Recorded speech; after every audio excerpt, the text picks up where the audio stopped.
Hello friend, कैसा हो सभी। आप देख रहे हो डिफरेंट यूनिक क्लासेस, जहां पर आपको मैथ के सवालों को सबसे अलग तरीके से समझाया जाता है।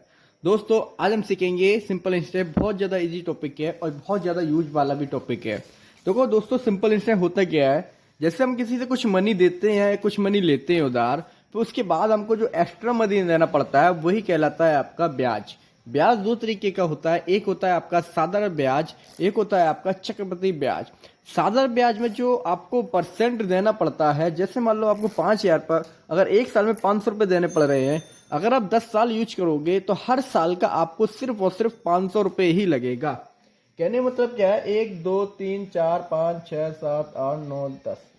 आपने पहली साल यूज किया तब भी आपको 500 रुपये देना पड़ा, दूसरी साल का भी आपको 500, तीसरे साल का भी 500। इस तरीके से आपको हर साल का जो आपको ब्याज देना पड़ेगा वो सिर्फ और सिर्फ 500 रुपये देना पड़ेगा। बट कंपाउंड इंटरेस्ट जो आपका होता है चक्रवृद्धि ब्याज, उसमें ऐसा नहीं होता है। उसमें क्या होता है दोस्तों, जैसे मान लो आपको पहले साल में यूज करने के बाद 500 रुपये जो ब्याज का देना पड़ रहा था, अब दूसरी साल जब आप यूज करोगे तो आपको 500 रुपये तो 5,000 का देना पड़ेगा। पहला जो 500 रुपये जो आपका ब्याज बनाता है पहले साल का, उसका भी आपको ब्याज देना पड़ेगा। इसी तरह अगर 3 साल तक आप यूज करोगे तो आपको इसका भी ब्याज देना पड़ेगा, इसका भी ब्याज देना पड़ेगा। 5,000 का आपको 500 भी ब्याज देना पड़ेगा। कहने मतलब क्या है, यहाँ पर आपको ब्याज के ऊपर भी ब्याज लगता है। जो हमारा ब्याज बना है ये 500 रुपये पहली साल का, तो अब आपको दूसरी साल में 500 का भी ब्याज लगेगा और प्लस जो मनी है 5,000 उसका भी ब्याज लगेगा। यही फर्क होता है चक्रवृद्धि ब्याज और साधारण ब्याज में। अब हम समझते हैं सवाल को। सवाल में कह रहा है कितने वार्षिक दर पर 5,000 का साधारण ब्याज 5 वर्ष में 250 रुपये होगा, है ना। बहुत इजी क्वेश्चन है, बहुत ज्यादा सिंपल है। सबसे पहले आप दोस्तों समझो, ये हम साधारण ब्याज निकालते कैसे हैं। देखो, जो मनी होता है हमारा, जो इस पर परसेंटेज लगता है, जिस पर हम पे ब्याज लगता है, वो हमारा होता है 100%। यहाँ पर बात हो रही है 5,000 की, इसलिए हमारा 100% होगा, वो होगा हमारा 5,000 रुपये। ठीक है, इसको करने के बहुत सारे तरीके हैं, हम आपको हर तरीके समझाएंगे जिससे कि आपको मैथ में आप एक्सपर्ट बन सको। सबसे पहले आपको करना क्या है, इसकी जो बेसिक है उसको समझो आप। जैसे कि कोई भी सवाल हो, जो मेन वैल्यू होती है, मूलधन जिसको बोलते हैं, वो हमेशा हमारा 100% होता है। जहां से बात स्टार्ट हो वो हमारा 100% होता है। अब कह रहे हैं कितने वार्षिक दर पर 5,000 का साधारण ब्याज 5 वर्ष में 250 होगा। इसको आप फॉर्मूले के तरीके से भी सॉल्व कर सकते हो। एस आई बराबर PRT अपॉन 100, एस आई बराबर PRT अपॉन 100, है ना। हम आपको दोनों तरीके समझाएंगे जिससे कि आप मैथ में एक्सपर्ट बन सके, आपको मैथ बहुत ज्यादा इजी लग सके। यहाँ पर कह रहे हैं कितने वार्षिक दर पर 5,000 का साधारण ब्याज 5 वर्ष में 250 होगा।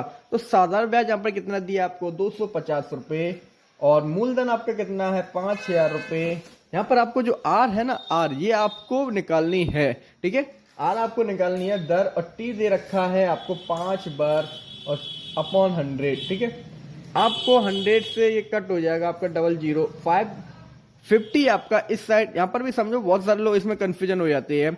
यहाँ पर 50 का देखो क्या हो रहा है, यहाँ पर मल्टी। ठीक है, 5 का भी हो रहा है यहाँ पर मल्टी। अब हमको आर निकालना है। आर आपकी कैसे आएगी, आर के साथ कुछ भी नहीं रहना चाहिए, आर एलोन रहना चाहिए, तब आर की वैल्यू निकल के आएगी। अब यहाँ पर देखो, आपने आर के साथ में जो 50 था और ये 5 था, अब ये आपके दूसरी साइड आएंगे। अब ये दूसरी साइड कहां पर आएंगे, ये होता है 75 के कुछ नियम होते हैं। अगर आपकी संख्या प्लस में है तो दूसरी साइड जाकर माइनस में हो जाएगी, अगर आपकी संख्या मल्टी में है तो दूसरी साइड जाकर डिवाइड में हो जाएगी। यहाँ पर आपके 50 भी आपके कहां पर है, मल्टी में, 5 भी कहां है, मल्टी में। तो आपके दूसरी साइड ये दोनों संख्या कहां जाएंगी, ये डिवाइड में। जब आप इसको सॉल्व करोगे तो आपका 0 से ये 0 कट हो जाएगा, और 25 से 25 कट, सॉरी 5 से 25, 5 बार इस 25 से, आर की जो वैल्यू निकल के आ रही है वो आ रही है 1%। ठीक है, आपकी जो परसेंटेज निकल कर आ रही है वो आ रही है 1%।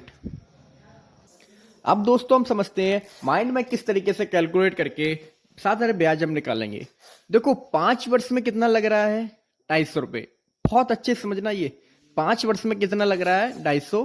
क्योंकि कैलकुलेट में आपसे हो सकता है कहीं मिस्टेक हो जाए तो आपका आंसर भी गलत आ जाएगा, और माइंड में आप करोगे तो आपको एग्जैक्टली बिल्कुल राइट आंसर आएगा। जब 5 वर्ष में 250 लग रहा है तो आप माइंड में ये बता सकते हो कि 1 वर्ष का कितना हुआ आपका 50 रुपए। ठीक है, एक वर्ष में कितना लग रहा होगा? 50 रुपये।